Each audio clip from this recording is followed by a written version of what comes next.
यानंतर तुम्हाला प्रत्येकाला एक डाएट संबंधी पुस्तिका दिलेली आहे, तर त्याची थोडी माहिती डॉक्टर गिरीश देणार आहे. डॉक्टर गिरीश.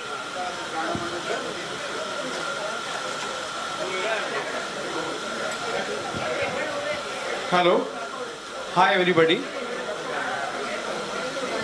ॲक्च्युली मी 1980 साली नवी मुंबईमध्ये प्रॅक्टिस सुरू केली. गेले 40-45 वर्ष झाली प्रॅक्टिसला. या 45 वर्षामध्ये heart attack, cancer, spondylosis, arthritis, blood pressure, diabetes या सगळ्या बिमाऱ्या खूप खूप खूप वाढलेल्या आहेत. आणि त्याचे एज छोट्या वयामध्ये पण सुरू होतात त्या गोष्टी. या सगळ्याला जबाबदार आहे आपल्या शारीरिक आणि मानसिक स्ट्रेस आणि न्यूट्रिशन हा खूप त्याच्यामुळे फास्ट डिजनरेशन होतं. B12 आणि व्हिटॅमिन डी ह्याची कमतरता.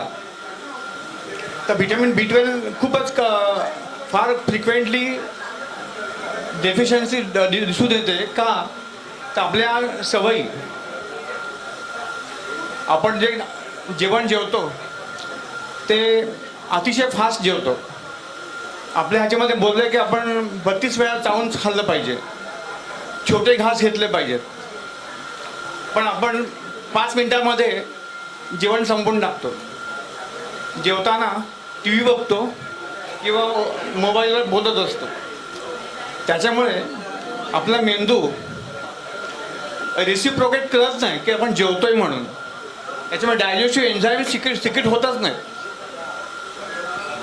एक गोष्ट, जेव्हा आपण 32 वेळा जेवण जेवतो, छोटे छोटे घास घेतो, तेव्हा मॅस्टिकेट करताना सफिशियंट सलायवा उत्पन्न होते. सलायवा इज अल्कलाईन पीएच आहे त्याचं. आपण सलायवा उत्पन्न करायला देतच नाही चान्स, फटाफट जेवतो. त्याच्यामुळे काय, जेव्हा जेवण जातं B12 हे व्हिटॅमिन ॲब्सॉर्ब करायला सलावाची फार गरज असते.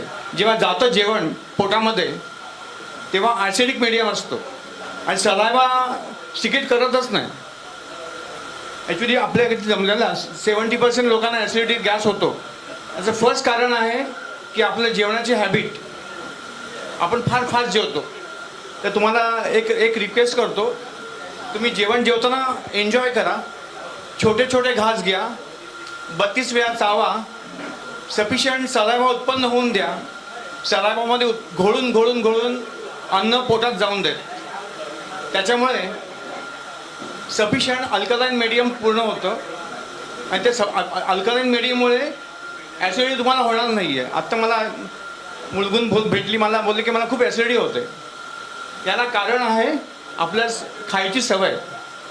You have to take a small frequent meals. 2-2 तासांनी खायला पाहिजे. जेवताना तुम्ही पाणी नका पिऊ.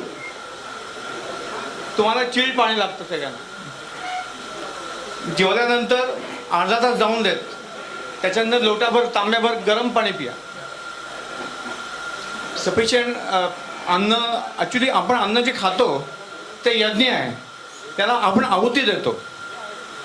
पण ही आहुती ॲक्च्युली काय, गरम पाणी गरम घेतो. अग्नी पाहिजे, तो पोटामध्ये अग्नी पण पेटला पाहिजे ना जेवण जेवायला.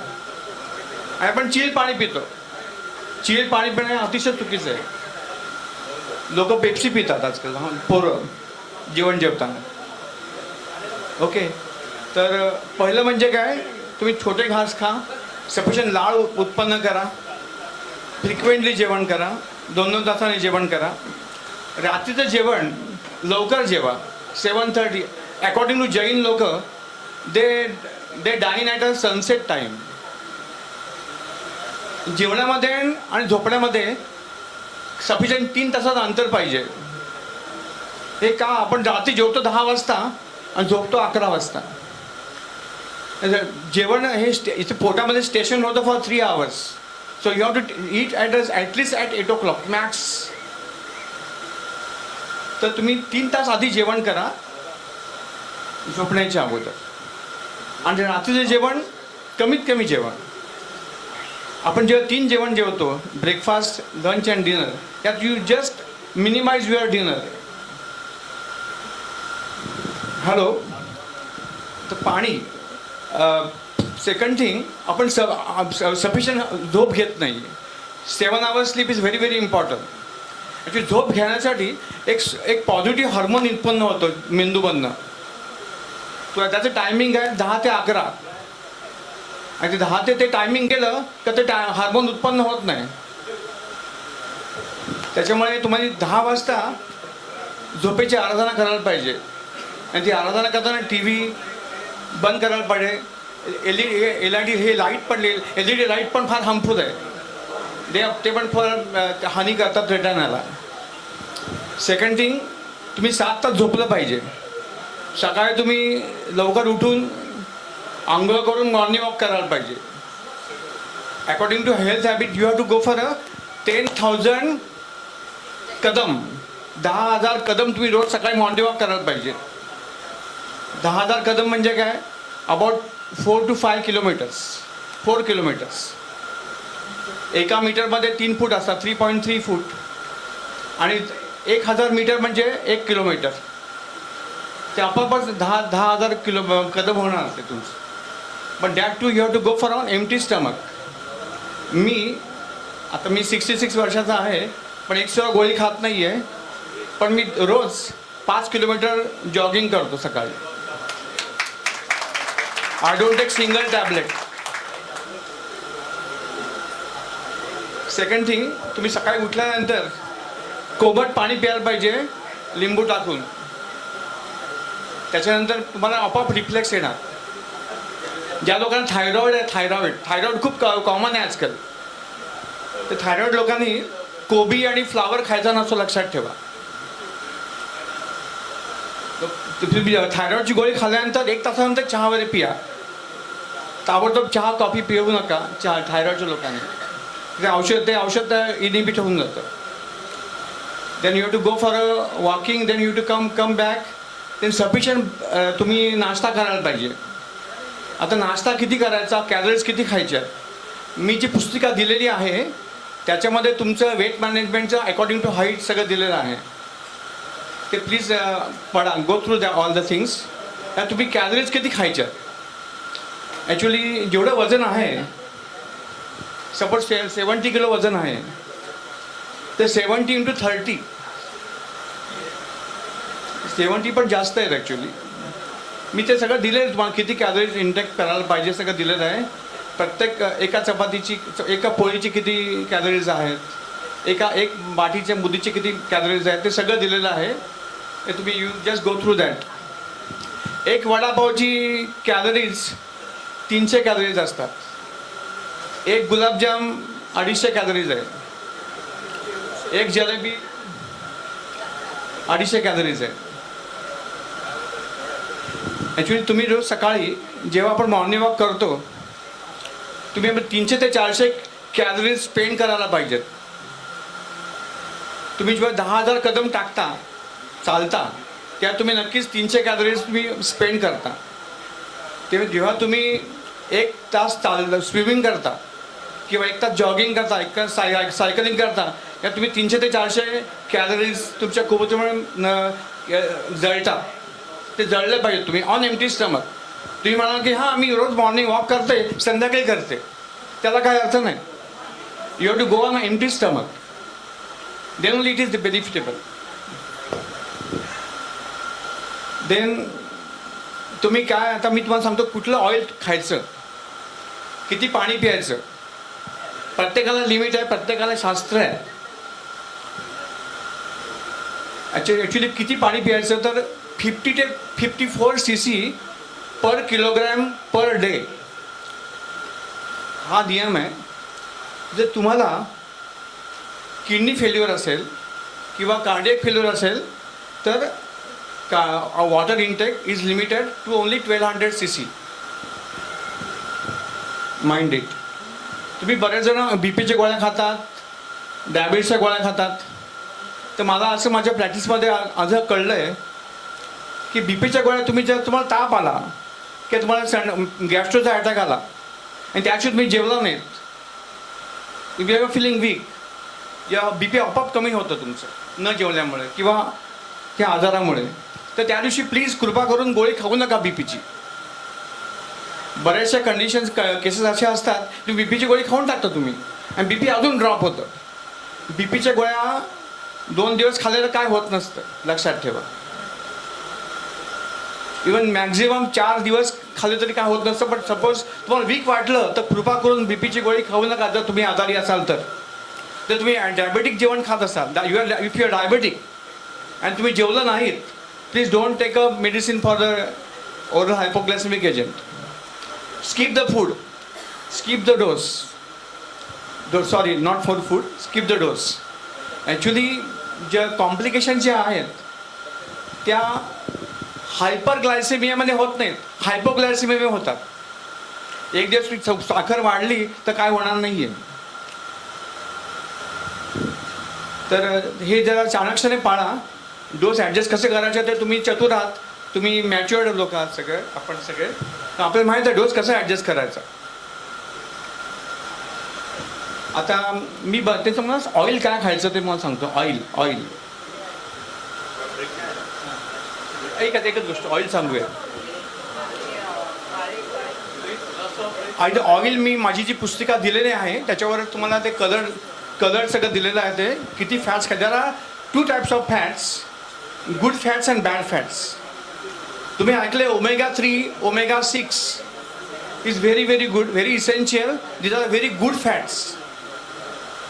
मार्गारीन, परत palm oil, Dalda, these are bad fats, trans fats, very bad fats. Good fats are omega-3. देखा हे बघा, ज्या बियांपासून तेल निघतं ना, for example rice bran oil, soybean oil, sunflower seeds oil, हे जे चांगलं तेल असतं ना, चांगलं तेल ते खूप जाड असतं. त्याचा बॉइलिंग पॉईंट खूप हाय असतो. The more the liquid, the thicker the oil, higher the boiling point. Thinner the oil, lower the boiling point. तर तुम्ही जर साध्या तेलामध्ये वडा तळलात आणि पेपरावर टाकलात तर पेपरावर डाग पडतो. तोच तर तुम्ही कढईच्या ऑइलमध्ये जर कढई किंवा तीळ ऑइल किंवा ऑलिव्ह ऑइल तुम्ही तळलात तर ते ॲक्च्युली ते जळतं ते, आणि जळून ते शिजतं ते, आणि तो वडा तुम्ही पेपरावर टाकला तर डाग नाही पडणार.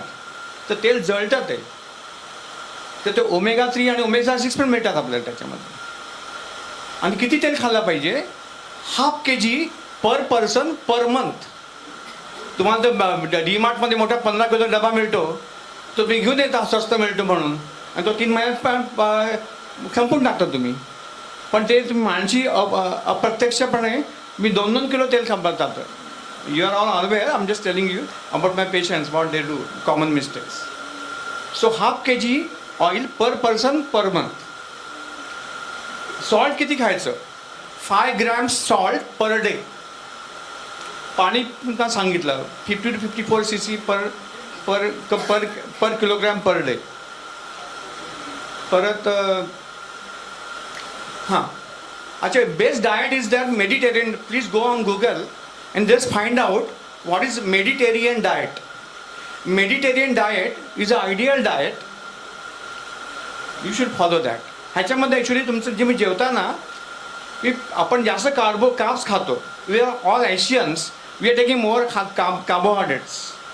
पण ॲक्च्युली आपण आपल्या कॅलरीज मॅक्झिमम 40% कार्ब्स, 40% प्रोटीन्स आणि 20% फॅट्स अँड फायबर्स असे खायला पाहिजे. You take more proteins. आपण प्रोटीन्स काहीच खात नाही, फायबर अजिबात खात नाही. जेव्हा तुम्ही कच्चं खाल तेवढं बेस्ट असतं. कच्चं म्हणजे काय? Dry fruits, sprouts, salads and seasonal fruits. ह्याचा अंतर्भाव तुम्ही रोज करायलाच पाहिजे. आणि अजिबात न शिजवता खा. तेच तर आपण process food, preservatives, colouring agents, all package foods, त्याच्यामध्ये ओनली फॉर डाएट चिवडा, हे सगळं फॅक्टरीत बनलेलं बेकार असतं सगळं. Don't go on diet. Diet म्हटलं का फॅक्टरीचं होतं ते ऑल होपलेस असतं ते. Always use a shallow fried thing. Don't take a deep fry things.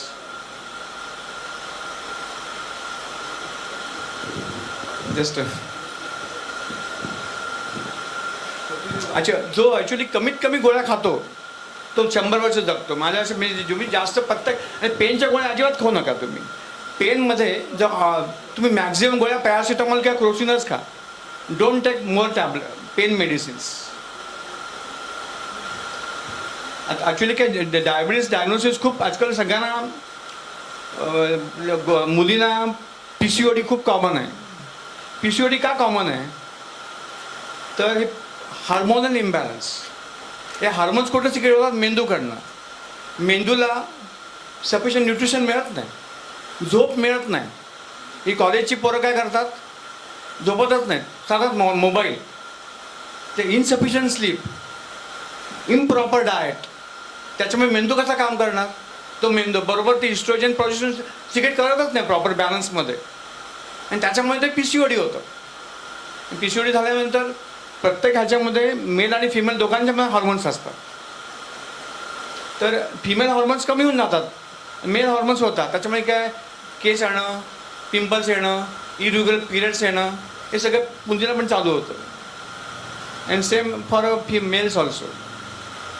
तर माझं म्हणणं असं आहे की तुम्ही proper sleep, 7 hours sleep is very very important.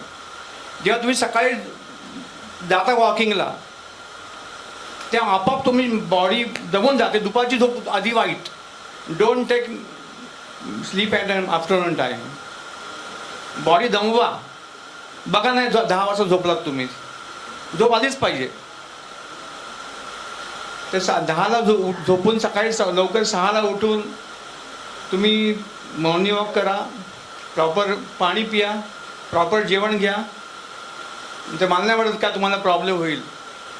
आणि कमीत कमी गोळ्या खा. पेनच्या गोळ्या खाऊ नका. प्रॉपर न्यूट्रिशन घ्या. प्रॉपर पोश्चर करा. आजकाल पोश्चर प्रॉब्लेम भरपूर आहेत सगळ्यांना. Back pain, knee pain, spondylosis is all because of a wrong postures. सगळ्यात बेस्ट ट्रीटमेंट. हां, दुसरी गोष्ट म्हणजे काय, ज्यांना पेन्स होतात त्यांना सगळ्या व्हिटॅमिन D डेफिशियन्सी असते. Any pain, any joint, anything is vitamin D deficient. त्याच्यामुळे तुम्हाला व्हिटॅमिन Dची लेवल तुम्ही बघा. ज्यांना पेन्स होतात जॉईंट्स किंवा back pain, vitamin D supplements घेत जा. आपले व्हिटॅमिन D आय थिंक तुम्ही बोर तर होत नाही ना कोण असेल तर मला सांगा, मी थांबतो. माझं एकच गोष्ट आहे.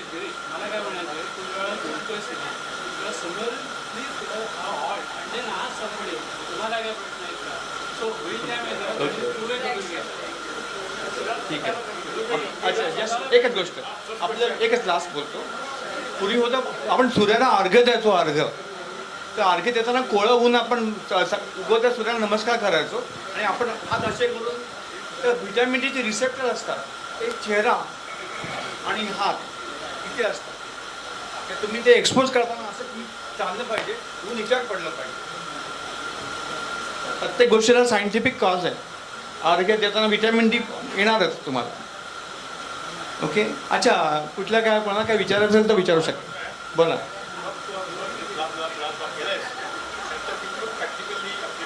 Everything is practical applicable.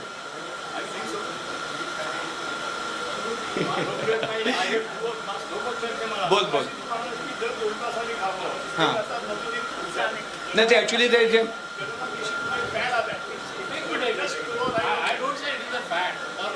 Actually हे बघा.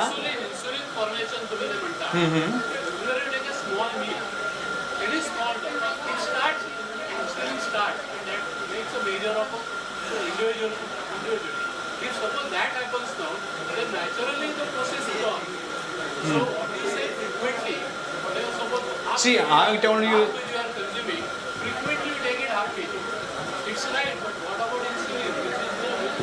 ॲक्च्युली मी एक बॉम्बे हॉस्पिटलमध्ये डायबिटीजची कॉन्फरन्स अटेंड केली होती आता रिसेंटली. तेव्हा हा विषय निघाला होता की सध्या जे फॅड निघालं, फॅड नाही आहे, हे ट्रीटमेंट म्हणतो, ट्रीटमेंट. पण ही ॲक्च्युली काय फार म्हणजे काय बरेचसे पेशंट माझ्याकडे ते ट्रीटमेंट करणारे पेशंट पण आले माझ्याकडे. पण ते 5-6 महिन्यामध्ये पेशंटचं वजन कमी होतं, सगळं चांगलं होतं. पण ते नाही प्रॅक्टिकल नाही आहे होत. Is very difficult. यू कान तुम्ही अजून भाई बघ, तुम्ही 65 वर्ष अजून पण 35 वर्ष जगायचे, तर यू कान it's not practical actually. What actually he would like to suggest that take small things instead of taking fab नापावलं त्याची गरज नाही.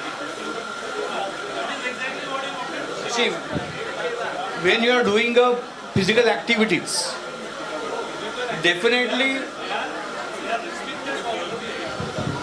BP.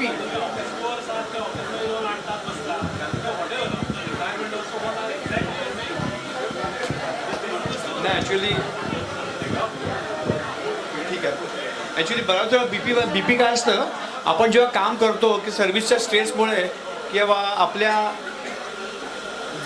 आपण जातो डोंबिवलीवरनं विटील जातो, पुण्यावरनं बॉम्बेला इथं बॉम्बेला रोज येतात, म्हणजे ट्रान्सपोर्टेशनचं वर्क स्ट्रेस, या सगळ्या स्ट्रेसेस आहेत, त्याच्यामुळे पण बीपी वाढतं. बऱ्याच पेशंट असं बघितलं आहे, जेव्हा ते रिटायर होतात त्या बीपी नॉर्मल होऊन जातं त्यांचं. वर्क ॲक्च्युली स्ट्रेस फार महत्त्वाची आहे. आणि स्ट्रेस अजून yoga is very important for that. आणि you can't compare physical activities and yoga. बरोबर विचारतो मी योगा करतो, ॲक्टिव्हिटीज करत नाही, हे चुकीचं आहे. तुम्ही योगा पण करायला पाहिजे आणि ॲक्टिव्हिटी पण करायला पाहिजे. What exactly we are doing that we are eating exercise. पण exercise काय नाही. हॅलो हॅलो, एक minute Girish. Thank you for patience hearing. Thanks. नाही गिरीश, एक मिनिट. मी काय बोलतोय ते पूर्ण ऐक. आता याच्यानंतर याने जी माहिती दिली याच्याबद्दल कोणाला काही प्रश्नोत्तर असतील ते आपण जेवण झाल्यावर घेणार आहोत. सांग.